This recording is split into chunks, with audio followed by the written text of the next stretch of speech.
Apocalipsis y sus fascinantes misterios.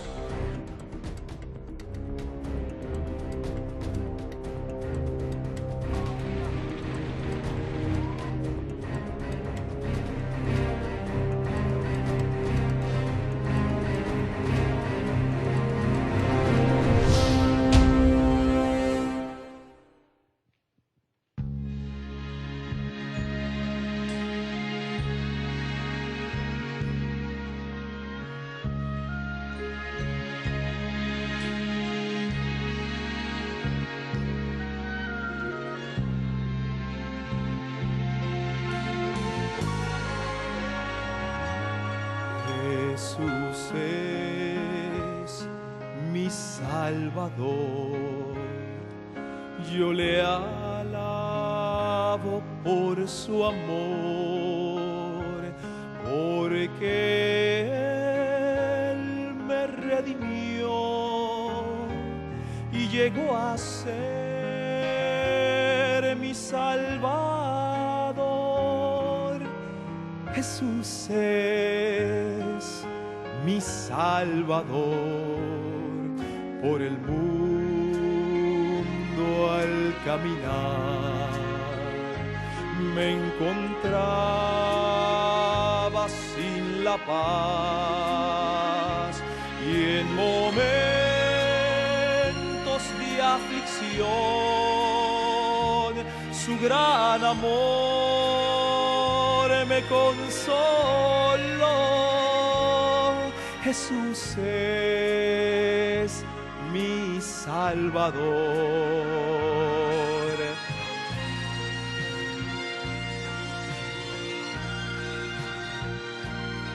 Roca de la eternidad,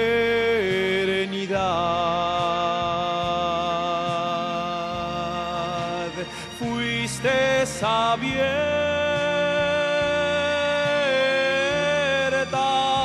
para mí.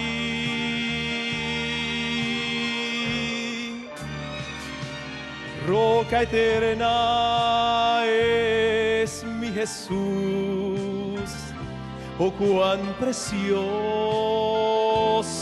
eres tú, y es que en ti pude encontrar felicidad y paz,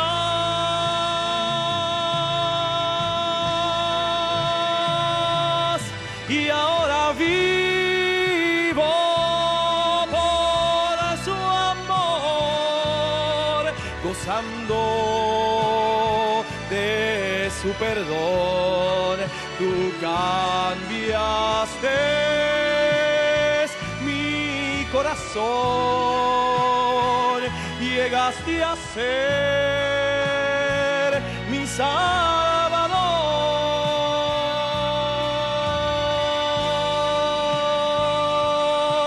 Jesús es mi Salvador.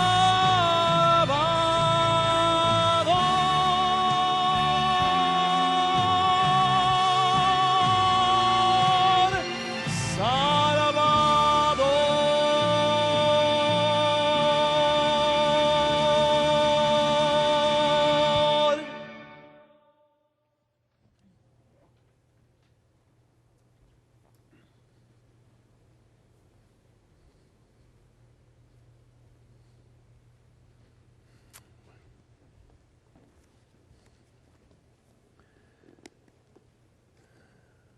Apreciados amigos, nuevamente con ustedes y gratamente sorprendido por la calidad de las preguntas que ustedes nos hacen llegar. Menciono otra vez lo que dije hace un momento. Esas preguntas revelan pensamiento, revelan estudio e interés en conocer lo que dice la palabra de Dios. No les podemos dar en todos los casos una respuesta muy abarcante porque el tiempo no lo permite. Pero en otros casos podemos hacer la respuesta breve porque hemos de tratar el tema a medida que vayamos avanzando en nuestro estudio. Quiero decirles que fue un repaso muy ajustado el que hicimos ayer de los consejos bíblicos en relación al estudio de las profecías. Recuerdan que empezamos con Salomón: sin profecía el pueblo se desenfrena. Y nos llama tanto la atención esa declaración porque en el tiempo de Salomón no había libros proféticos. Había sí alguna profecía de Moisés, había también algunas profecías en los salmos de David, pero no había ningún libro profético. Vimos también a Josafat recomendando a su pueblo en una situación de extrema angustia: creed en Jehová vuestro Dios y estaréis seguros, creed en sus profetas y seréis prosperados. Vimos también a Amós diciendo: nada hará el Señor Jehová. Claro, está vinculado con su pueblo aquí en la tierra, sin revelar su secreto a sus siervos los profetas. Vimos también a Oseas haciendo notar cómo Dios conduce a su pueblo mediante los profetas. Lo hizo con el pueblo de Israel cuando salió de Egipto y lo sigue haciendo a través de las profecías. Es cierto, San Pablo nos dice al terminar el capítulo del amor, 1 Corintios 13, que llegará el momento en que frente a su total cumplimiento las profecías habrán de desaparecer. Sin embargo, entre tanto, el consejo de San Pedro es válido. Más allá de impresiones que podamos tener, más allá de circunstancias muy emocionales o emotivas por las cuales podamos pasar, hay algo que es mucho más seguro y más permanente. Él recomendó: tenemos la palabra profética más permanente, a la cual hacéis bien en estar atentos, como a una antorcha que alumbra en lugar oscuro, hasta que el día de la mañana, el lucero de la mañana salga. Y su gran advertencia y recomendación: antes de comenzar a estudiar las profecías, hay algo que debemos entender. ¿Qué es lo que debemos entender, amigos? Debemos entender que las profecías no aceptan, no toleran interpretaciones privadas. Lejos de eso, tenemos que estudiarlas de acuerdo a la norma establecida por el profeta Isaías en el capítulo 28 y el verso 13, dejando que la Biblia sea su propia expositora. ¿En qué forma? Buscando aquí y allá, un poquito aquí, otro poquito allá, hasta que finalmente se produzca el ensamble de todo el mensaje de Dios y estemos seguros de estar interpretando correctamente las profecías. Y añade el apóstol al decir: entendiendo primero esto, que ninguna profecía de la Escritura es de interpretación privada, añade: porque los santos hombres de Dios hablaron siendo movidos por el Espíritu Santo. Interesante el verbo en griego. El verbo es feró, llevados como si fuera por un viento. Y espíritu y viento es la misma palabra en el griego, así que es un juego de palabras por demás interesante. Bien, queremos también recordar una promesa que no alcancé a cumplir ayer. Íbamos a hacer una especie de exploración en los nombres que el Apocalipsis le da a Cristo. No voy a explicarlos a todos, pero quiero detenerme en 2 o 3 de esos nombres que están llenos de contenido. Uno de esos nombres es el nombre real de Jesús. Ese nombre aparece en el Apocalipsis en el capítulo 12 y el verso 7. Tal vez ustedes lo recuerdan, amigos, es Miguel. Desde la eternidad ese es su nombre, Miguel. ¿Y qué significa Miguel? Tiene 2 aspectos esa palabra Miguel. Primero, un desafío, en la forma de una pregunta: ¿quién es como Dios? Y enseguida aparece allí también la connotación de la respuesta: solamente el que es como Dios. Pero hay 2 textos que molestan a algunos. Por ejemplo, en la corta epístola de Judas, tiene solamente un capítulo, ustedes recuerdan muy bien, habla acerca de la resurrección de Moisés. Y leo en el verso 9: pero cuando el arcángel Miguel contendía con el diablo, disputando con él por el cuerpo de Moisés, no se atrevió a proferir juicio de maldición contra él, sino que dijo: el Señor te reprenda. Y la objeción es, si no se atrevió a usar de juicio, evidentemente no es un ser divino. Postergó el momento del juicio sobre Satanás hasta que llegara el ser divino que lo realizara. Sin embargo, si ustedes recuerdan lo que pasó el lunes de la semana de la Pasión, cuando Jesús con los discípulos desde Betania se iba encaminando hacia Jerusalén, se encontró con una higuera que a todas luces, porque tenía ya hojas, debía tener fruto. Y no encontró fruto en esa higuera. Y maldijo a la higuera. Una acción tan extraña, tan rara de parte de Jesús. Los discípulos quedaron asombrados. Y más asombrados todavía cuando al día siguiente pasaron por el lugar y la higuera se había secado hasta sus mismas raíces. Si Jesús hubiera usado de maldición cuando disputaba por el cuerpo de Moisés, Satanás habría desaparecido instantáneamente. El otro pasaje que es cuestionado como nomenclatura o como nombre de Cristo Jesús está en el capítulo 10 del libro de Daniel. Y leo aquí en el versículo 13. Daniel capítulo 10, versículo 13. Mas el príncipe del reino de Persia se me opuso durante 21 días, pero he aquí Miguel, uno de los principales príncipes, vino para ayudarme y quedó allí con los reyes de Persia. Extraña la declaración, uno de los principales príncipes. Estaría indicando que hay otros principales príncipes. Y sin embargo todo se resuelve cuando echamos un vistazo a un numeral hebreo que aparece allí. Eyad. ¿Y qué significa Eyad? Uno. ¿Cómo tenemos que leer este pasaje entonces? Daniel 10:13. Pero he aquí Miguel, el uno entre los principales príncipes, vino para ayudarme, etc. Otro nombre muy hermoso que aparece 29 veces en el Apocalipsis es el de Cordero. Y por supuesto se remonta al mismo día en que nuestros padres pecaron. Dios les había dicho que el día que ellos pecaran morirían. Pecaron y no murieron, pero hubo muerte. Para vestir sus harapos de hojas de higuera, un animalito debió ser sacrificado a fin de poder vestirlos.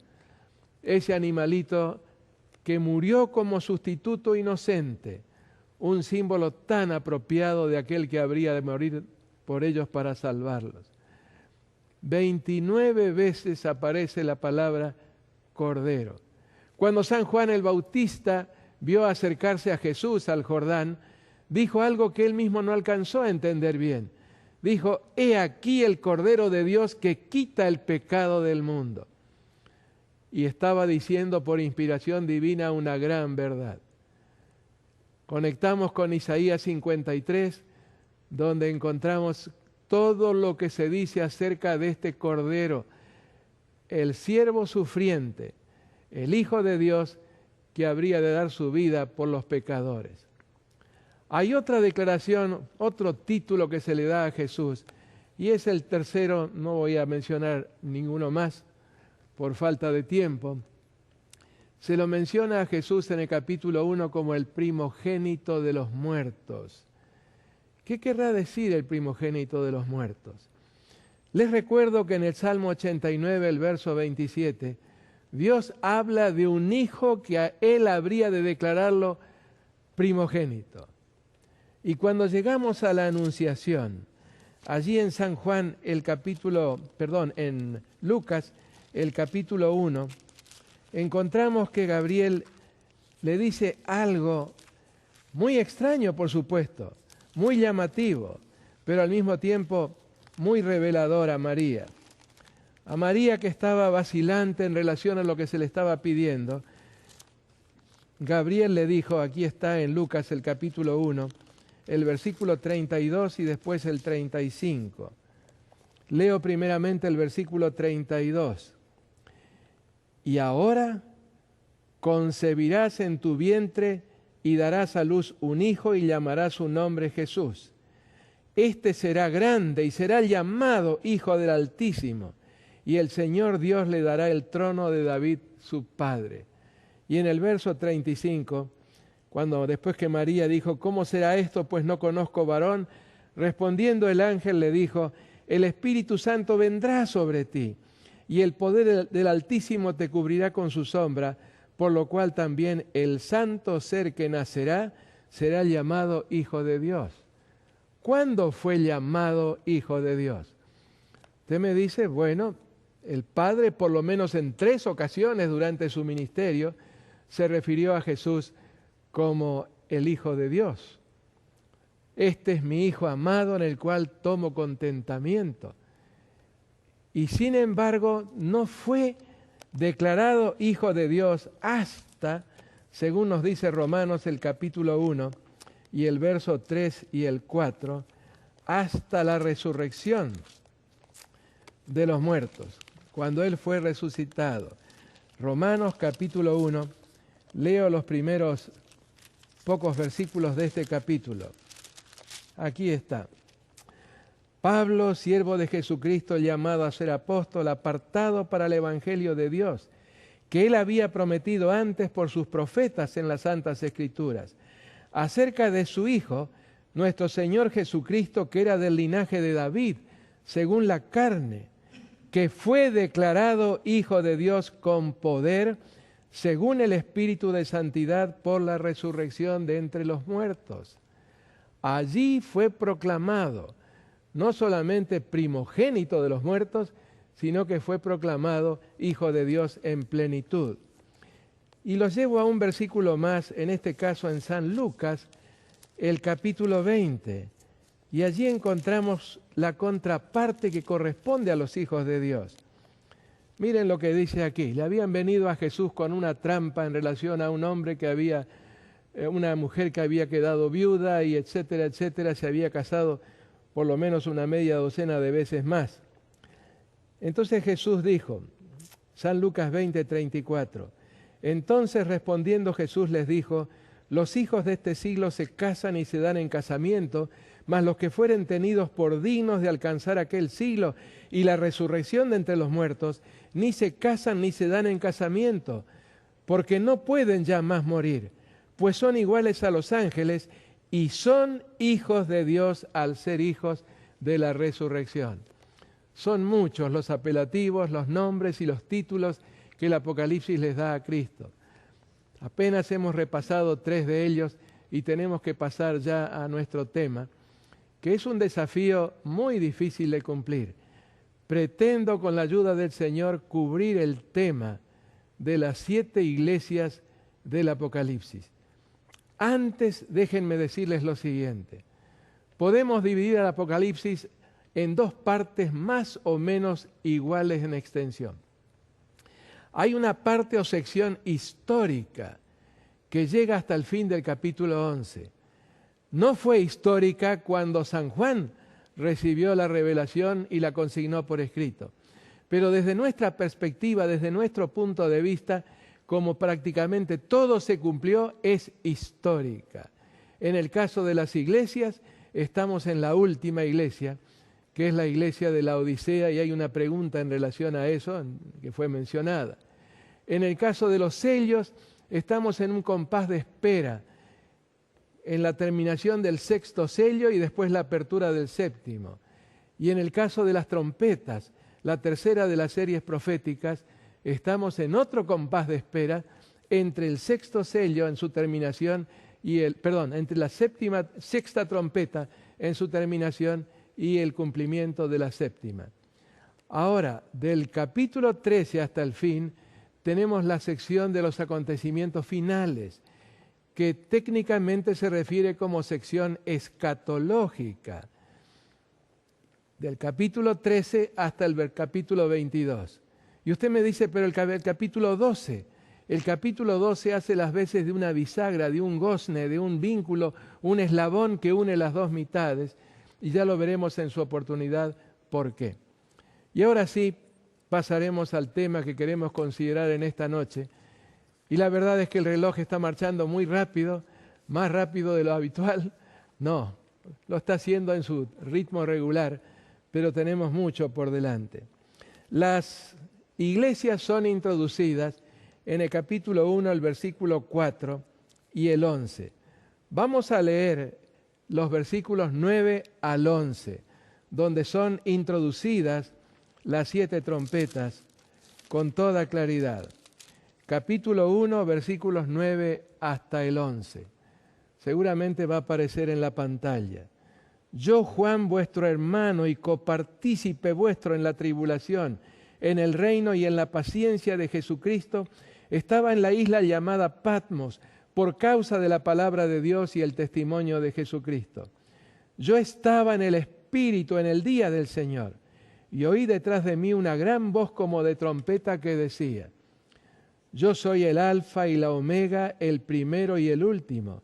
Escribe en un libro lo que ves y envíalo a las 7 iglesias que están en Asia, a Éfeso, Esmirna, Pérgamo, Tiatira, Sardis, Filadelfia y la Odisea. Vuelven otra vez a mencionarse en los versículos 12 y 13.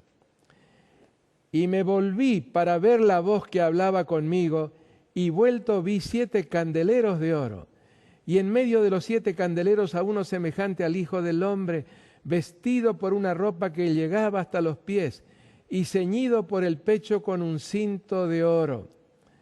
Y cuando llegamos un poquito más adelante, vuelve a referirse a las 7 iglesias de la provincia romana del Asia. Hay algunos puntos que debemos tomar en consideración. Y de paso yo quiero agradecer mucho a los encargados de la proyección, porque resulta a veces difícil sincronizar bien los textos con la lectura aquí al frente. Quiero también agradecer porque en esta ocasión se hicieron los primeros intentos para incluir alguna ilustración adicional. No sé con cuánto resultado, pero tal vez alcancemos a verla. Son experimentos que estamos haciendo y de los cuales estamos muy contentos. Hay otro pasaje que queremos leer y son los versículos 16 al 20. Capítulo 1, los versículos 16 al 20. Tenía en su diestra 7 estrellas. De su boca salía una espada aguda de 2 filos, y su rostro era como el sol cuando resplandece en su fuerza. Cuando le vi, caí como muerto a sus pies, y él puso su diestra sobre mí, diciéndome: no temas, yo soy el primero y el último, y el que vive y estuve muerto, mas he aquí que vivo por los siglos de los siglos. Amén. Y tengo las llaves de la muerte y del Hades. El Hades es el sepulcro. Escribe las cosas que has visto y las que son y las que han de ser después de estas. Y enseguida aparece la solución del misterio, el misterio de las 7 estrellas que has visto en mi diestra y de los 7 candeleros de oro. Las 7 estrellas son los ángeles de las 7 iglesias y los 7 candeleros que has visto son las 7 iglesias. Con esto en mente, vamos a revisar un poquito algunos puntos generales que nos ayudarán a comprender el tema. Los mensajes a las iglesias constituyen la primera de las series proféticas que encontramos en esta sección histórica. La otra, ya lo mencionamos, es la de los sellos y de las trompetas. Cada mensaje, según leímos, está dedicado al ángel o mensajero o pastor respectivo, y a través de él a toda la iglesia. Jesús sabe lo que está pasando en cada iglesia. Lo conoce perfectamente, porque nos dice en el versículo 13 que Él se pasea entre las iglesias, observa lo que ocurre en ellas. Él también conoce a los pastores y la clase de ministerio que llevan a cabo. En gran medida la iglesia es un espejo que refleja el ministerio del pastor. Eso está consignado en Oseas 4:9, y será el pueblo como el sacerdote. Es que los ministros, los pastores, estamos en su diestra. Y en la diestra de Jesús quiere decir que Él nos está observando, nos escudriña, nota nuestras debilidades, nuestras imperfecciones, y mediante su Espíritu nos va fortaleciendo, siempre y cuando aceptemos la presencia de ese Espíritu y su obra en nuestras vidas. Los mensajes no debían considerarse como independientes el uno del otro, porque según leímos recién, la orden fue: escribe en un libro. Quiere decir que todas las iglesias iban a recibir los mensajes, porque el Señor Jesús esperaba que aprendieran las unas de las otras en sus debilidades, en sus caídas, y especialmente en el mensaje que Jesús les estaba enviando. Y además de eso, hay otra expresión que se repite muchas veces y que subraya todo lo anterior. El que tiene oído, oiga lo que el Espíritu dice a las iglesias. Y eso nos alcanza, por supuesto, a todos nosotros. Tener oído y oír en la palabra de Dios significa no solamente informarse, sino estar dispuestos también a vivir de acuerdo con la instrucción del Señor.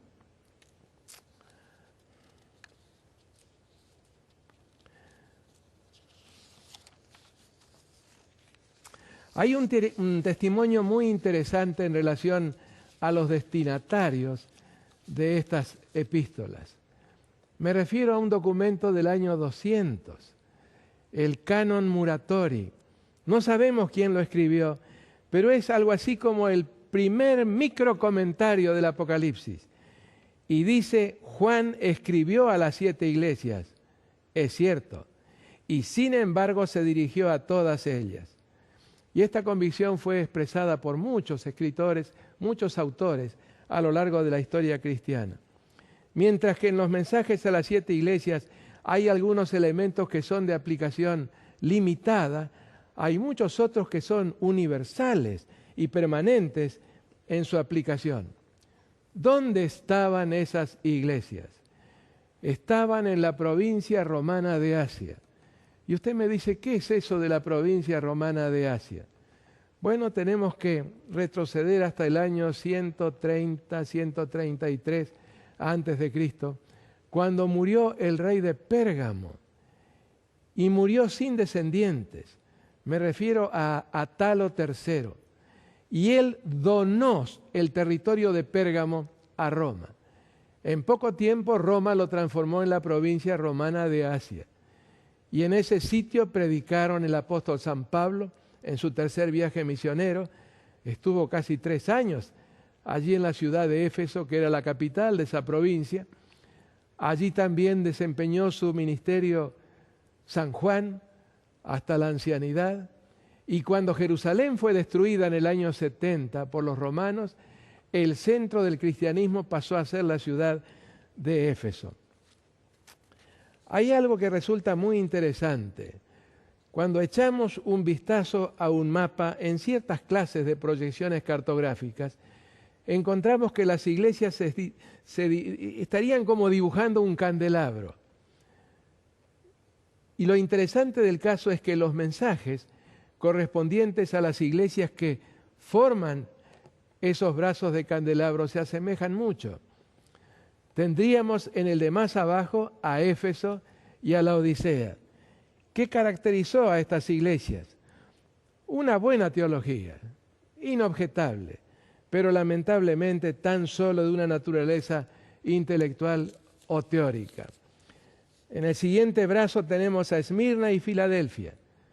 Son las únicas sin reprensión, sin ningún reproche por parte del Señor Jesús.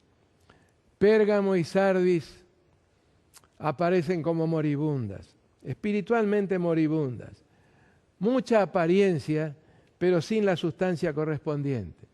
Y en cuanto a Tiatira, es por sí sola un ejemplar de lo que significa una terrible apostasía.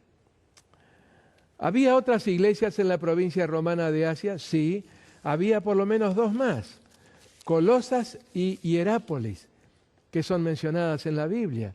Pero ¿y por qué no son incluidas aquí en la lista que nos ofrece el Señor Jesús?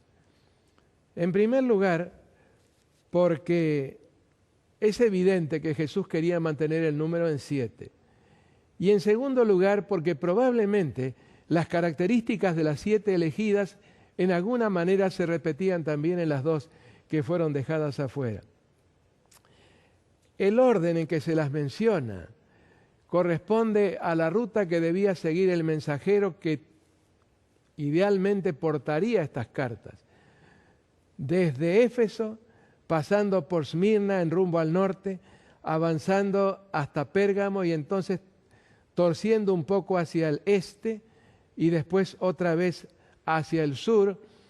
Allí teníamos Tiatira, entonces viene Sardis, Filadelfia y Laodicea. 320 kilómetros en esa especie de semicírculo que debía seguir el mensajero. Bueno, ¿y a quiénes fueron realmente enviados estos mensajes? Primeramente y principalmente, como ya lo vimos, al ángel o mensajero de cada una de ellas, sus ministros o pastores. Pero yo no sabía, me dice usted, que a seres humanos se los puede llamar ángeles. ¿Qué significa ángel? Mensajero. Se le da ese nombre en el Antiguo Testamento a los 2 espías que mandó Josué para que inspeccionaran los muros de Jericó y el estado de ánimo de la gente. Se los refiere como ángeles. Los 2 que mandó Juan el Bautista para que preguntaran a Jesús si era realmente el que habría de venir o tendrían que esperar a otros, también son referidos en Juan capítulo 7 como ángeles. En segundo lugar, los destinatarios, las iglesias mencionadas, porque cada carta revela la condición interna de la iglesia respectiva. Y seguramente esas placas radiográficas que el Señor envió acerca del estado de cada una de esas iglesias deben haber sido muy objetivas, porque de lo contrario, al leerlas, los destinatarios habrían quedado sorprendidos pensando que tal vez San Juan estaba afectado de senilidad o tal vez delirando en su vejez. Tercero, a los miembros individuales de cada iglesia. El que tiene oído, oiga lo que el Espíritu dice a las iglesias. Y en cuarto lugar, a las iglesias y a sus miembros de todos los tiempos, porque estas características habrían de repetirse a través de los años, así que son para todos los seres humanos que formen parte de esas iglesias del Señor. Repito, en quinto lugar, si fueron escogidas estas iglesias, es precisamente porque sus características habrían de reproducirse en 7 periodos distintos de la historia hasta el regreso de Jesús. En la introducción de la serie aparece la clave para interpretarlas. Escribe las cosas que has visto. Y enseguida añade, son las que son y las que han de ser después de esto. O como lo reza otra versión, escribe pues lo que has visto, lo que ya es y lo que va a suceder más tarde.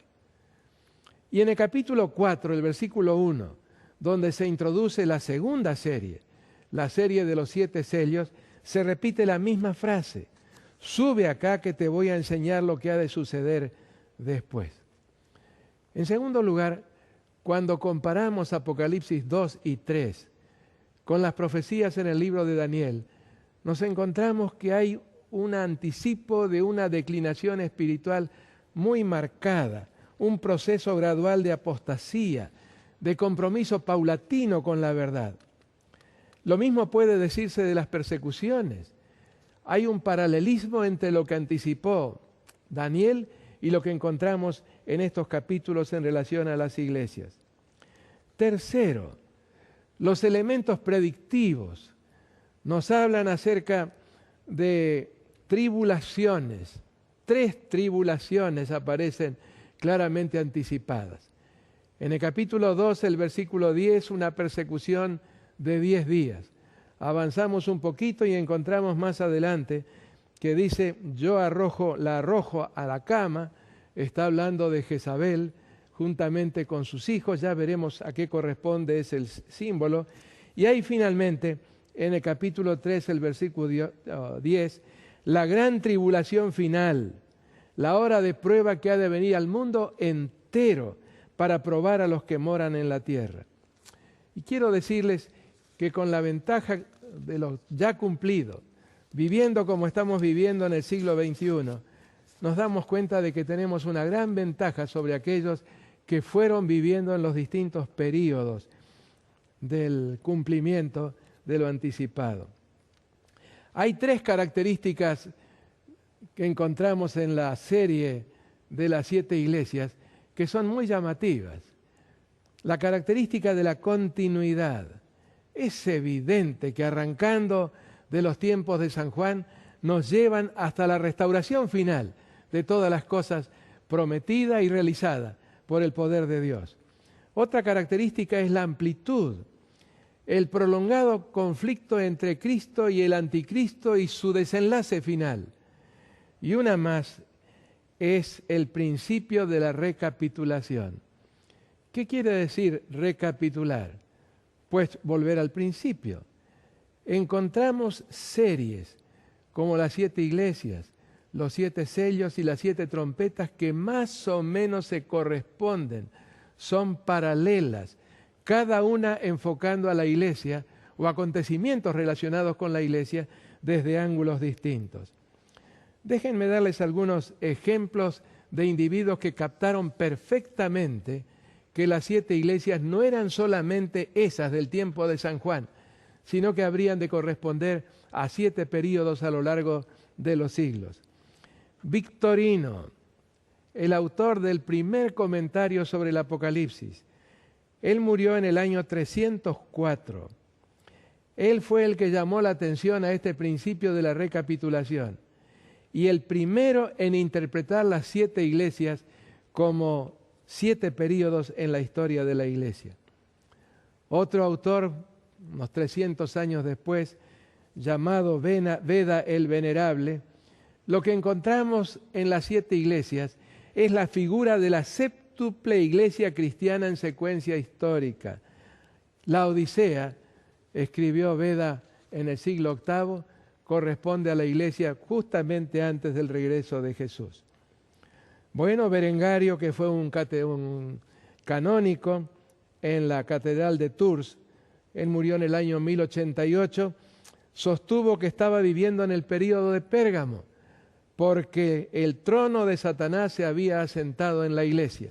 Y así podríamos seguir con varios más que revelan que la interpretación que sostiene la posición historicista tiene su fundamento, no es una invención reciente. Vamos ahora a echar un vistazo a los mensajes en sí. ¿Qué es lo que se le dijo a cada iglesia? Y es notable, porque lo primero que encontramos es al Señor Jesús presentándose y se introduce a sí mismo con características de la descripción que San Juan hizo de Jesús al tratar de describirlo. Viene entonces una declaración: yo conozco tus obras, y da la razón por la cual las conoce. Sigue entonces a eso una amonestación, una corrección, finalmente un consejo y finalmente la promesa. Así que aquí tenemos el mensaje a la primera iglesia, la iglesia de Éfeso. El que tiene las 7 estrellas en su diestra, el que anda en medio de los 7 candeleros de oro, dice: yo conozco tus obras y tu arduo trabajo y paciencia, y que no puedes soportar a los malos, y has probado a los que se dicen ser apóstoles y no lo son, y los has hallado mentirosos. Qué hermosa introducción. Y has sufrido y has tenido paciencia y has trabajado arduamente por amor de mi nombre, y no has desmayado. Pero tengo contra ti que has dejado tu primer amor. Esta es una situación de extrema trascendencia a la vista de Jesús. Había dejado su primer amor. ¿Y cómo había ocurrido eso? Pues luchando por todos los medios para distinguir cualquier herejía que pudiera introducirse. No olviden que Juan era el único que estaba, de los apóstoles, que estaba vivo y estaba en el exilio, no tenía contacto con la iglesia. Así que se esforzaron al máximo, sobre la base de la advertencia de los apóstoles, en tratar de distinguir, detectar cualquier desviación de la verdad. Y haciendo eso, habían dejado de lado lo más importante, su primer amor. Y ahora el consejo: recuerda, por tanto, de dónde has caído y arrepiéntete, y haz las primeras obras, pues si no, vendré pronto a ti y quitaré tu candelero de su lugar si no te hubieres arrepentido. Qué serio es esto de perder el amor, el primer amor. Dice aquí el Señor Jesús: si esto no cambia, si no se modifica, si no te arrepientes, tendré que quitar el candelero de su lugar. Es decir, dejarás de ser una de las iglesias a las cuales estoy dirigiendo mensajes. Pero tienes esto, que aborreces las obras de los nicolaitas, las cuales yo también aborrezco. ¿Y quiénes eran los nicolaitas? Se cree que eran los seguidores de Nicolás, el diácono de Antioquía. ¿Qué lección hay en todo esto? Fue elegido como diácono juntamente con otros 6, porque estaba lleno del Espíritu Santo y había muy buen testimonio acerca de él. Pero saben, queridos amigos, la posesión del Espíritu Santo hoy puede no significar que lo tengamos mañana. O tal vez cambio la frase. El hecho de que hoy estemos poseídos por el Espíritu Santo, guiados por Él, no es garantía de que seguirá siendo así si nosotros decidimos un curso de acción distinto, incorrecto. Estos nicolaitas sostenían que lo importante es una buena teología. Lo que se haga con el cuerpo no tiene trascendencia. Y se permitían libertades que atentaban, por supuesto, contra la ley de Dios. Los nicolaitas, que aparecen también en el mensaje a la iglesia de Pérgamo. Y termina el mensaje: el que tiene oído, oiga lo que el Espíritu dice a las iglesias. Al que venciere, le daré a comer del árbol de la vida, el cual está en medio del paraíso de Dios. Alguien preguntó ayer: ¿qué se les puede enseñar del Apocalipsis a nuestros hijos? Aquí tenemos una hermosa promesa. El que venciere habrá de comer. ¿Dónde estamos aquí? Habrá de comer del árbol de la vida, el cual está en medio del paraíso de Dios. El período correspondiente a Éfeso se extendió, y en esto hay una especie de coincidencia entre los comentadores, entre el año 31, la muerte de Cristo, y el año 100, cuando aproximadamente murió San Juan. Viene entonces la iglesia de Esmirna, y de la iglesia de Esmirna, como también de la iglesia de Filadelfia, todo lo que se dice es bueno. Escribe al ángel de la iglesia en Esmirna: el primero y el postrero y el que estuvo muerto y vivió, dice esto: yo conozco tu obra y tu tribulación y tu pobreza. La palabra que emplea aquí indica una pobreza extrema, y tu pobreza. Pero tú eres rico, y la blasfemia de los que se dicen ser judíos y no lo son, sino sinagoga de Satanás. Y este lenguaje vuelve a aparecer también en el caso de la iglesia de Filadelfia. No temas en nada lo que vas a padecer.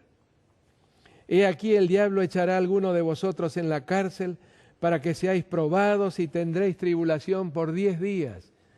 Esos fueron los 10 años de la terrible persecución de Diocleciano contra la iglesia entre el año 303 y el 313, exactamente 10 años. No temas en nada lo que vas a padecer.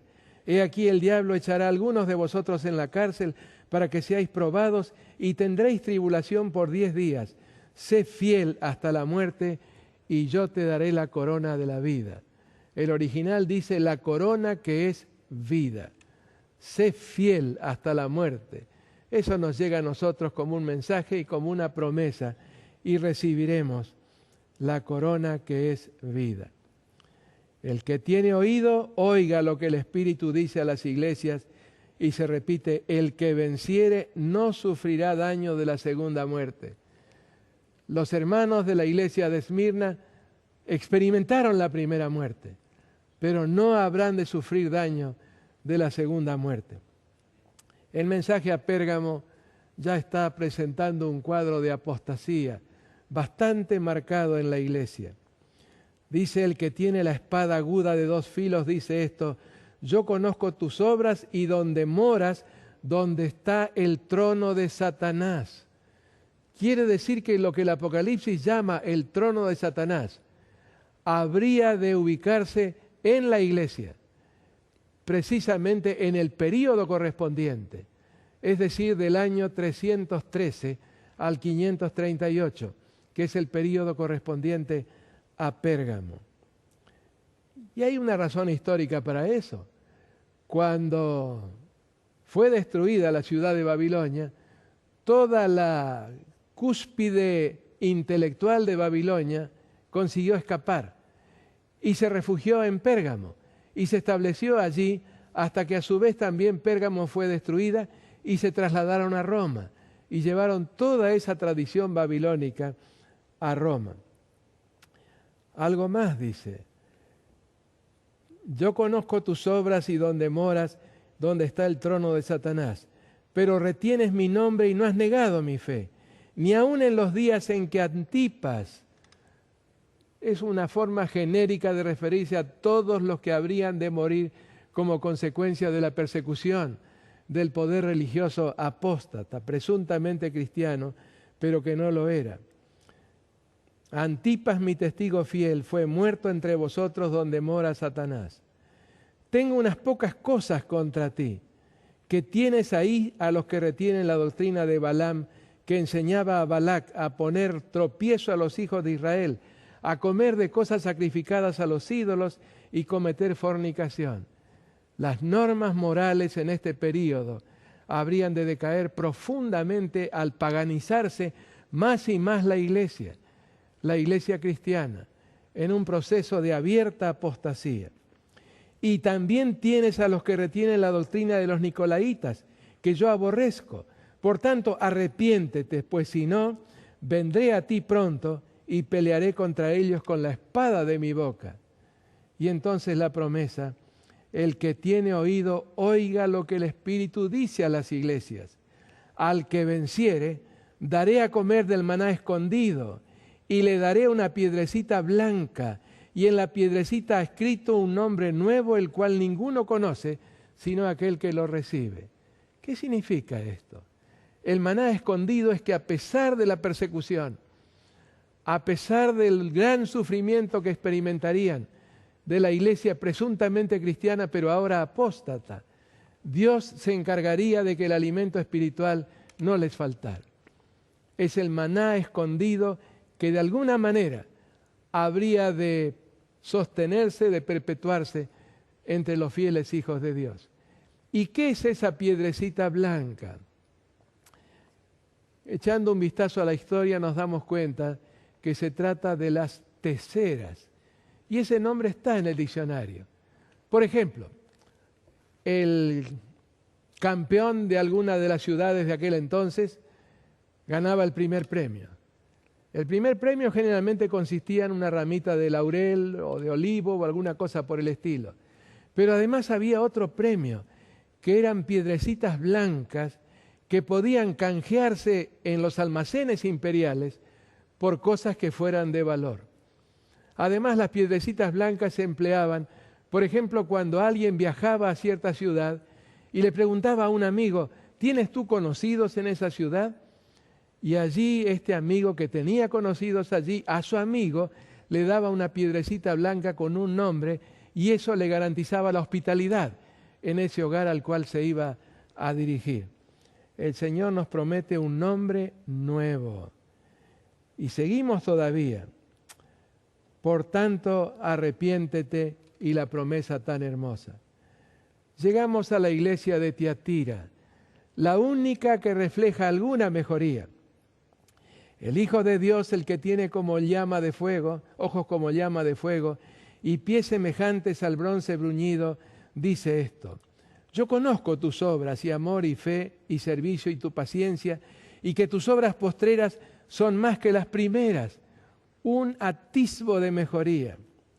Pero tengo unas pocas cosas contra ti, que toleras a esa mujer Jezabel que se dice profetiza, enseñe y seduzca a mis siervos a fornicar y a comer cosas sacrificadas a los ídolos. ¡Qué profundidad de la apostasía!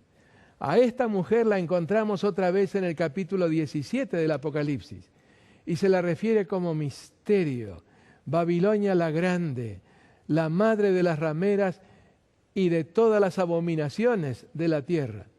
Pero la veremos con mayor detalle al llegar a ese pasaje. Le he dado tiempo para arrepentirse. No quiere arrepentirse de su fornicación. He aquí yo la arrojo en cama y en gran tribulación a los que con ella adulteran, si no se arrepienten de las obras de ella. Y a sus hijos heriré de muerte, y todas las iglesias sabrán que yo soy el que escudriña la mente y el corazón, y os daré a cada uno según vuestras obras. ¿Qué fue lo que pasó en medio de esa apostasía? Primero, la peste negra que eliminó a 2/5 partes de la población de Europa. Después vino la guerra de los 30 años, de 1618 a 1638, que solamente dejó un 10% de la población de Europa. Toda la gente preguntándose, ¿pero qué está pasando? Bueno, el Señor estaba manifestando, cumpliendo lo que había dicho. Y termina con una promesa también. Dice: al que venciere y guardare mis obras hasta el fin, yo le daré autoridad sobre las naciones y las regirá con vara de hierro y serán quebradas como vaso de alfarero, como yo también la he recibido de mi Padre, y le daré la estrella de la mañana. El que tiene oído, oiga lo que el Espíritu dice a las iglesias. Les dije al comienzo que el intento que iba a procurar iba a ser difícil. Resumir todo lo de las 7 iglesias en una reunión. Me declaro derrotado. No lo he intentado. Mañana veremos cómo podemos ensamblar esto con lo de los 7 sellos, que será nuestro tema. Lo intentaremos. Pero ahora, queridos amigos, queridos oyentes, televidentes de esas muchas tierras, únanse conmigo para agradecerle al Señor por la palabra profética. Únanse conmigo para decidirnos a estudiar más las profecías, a comprender mejor la voluntad de Dios, a demostrar nuestra gratitud al Señor por todo lo bueno que Él hace con nosotros al revelarnos el futuro en tiempos tan difíciles como los que nos toca vivir en este contexto. Así que allí donde estamos, inclinemos nuestros rostros y elevemos nuestra plegaria. Nuestro Padre que moras en los cielos, con enorme gratitud nos presentamos delante de ti. Padre, tú sabes dónde están mis queridos oyentes. Los mensajes llegan de distintos lugares, mensajes hermosos de ánimo y de decisión de comprender mejor las Escrituras. Bendícelos ricamente. Tú sabes cuáles son sus necesidades, sabes qué es lo que angustia o preocupa sus corazones. Dales la bendición que más necesitan. Y a nosotros también, Padre, que estamos en este intento de llevar tu palabra profética a muchos lugares y a muchos corazones. Perdona las negligencias que hemos tenido en el pasado en el estudio de tu palabra y ayúdanos a tomar la firme decisión de estudiarla como nunca antes, precisamente en preparación para la crisis que está a punto de estallar sobre la humanidad y que también nos va a afectar a nosotros. Gracias otra vez, Padre, en el precioso nombre de Jesús. Amén. Los invitamos para mañana por la noche. No sé exactamente cómo voy a hacer para cubrir lo que nos falta de las iglesias. Es tanto el material, pero de alguna manera resumiremos lo fundamental de todas las iglesias y, por supuesto, colocaremos un énfasis muy particular sobre el mensaje del testigo fiel y verdadero a la iglesia de la Odisea. Es un mensaje lleno de amor. Es un mensaje que nos invita a comprender nuestra verdadera condición, a arrepentirnos de corazón y de esta manera estar entre aquellos que se sentarán con Cristo en su trono, así como Él se ha sentado con su Padre en su trono, victorioso de la misión que el Padre le encomendó. Que la bendición de Dios nos alcance a todos. Un fuerte abrazo. Amén.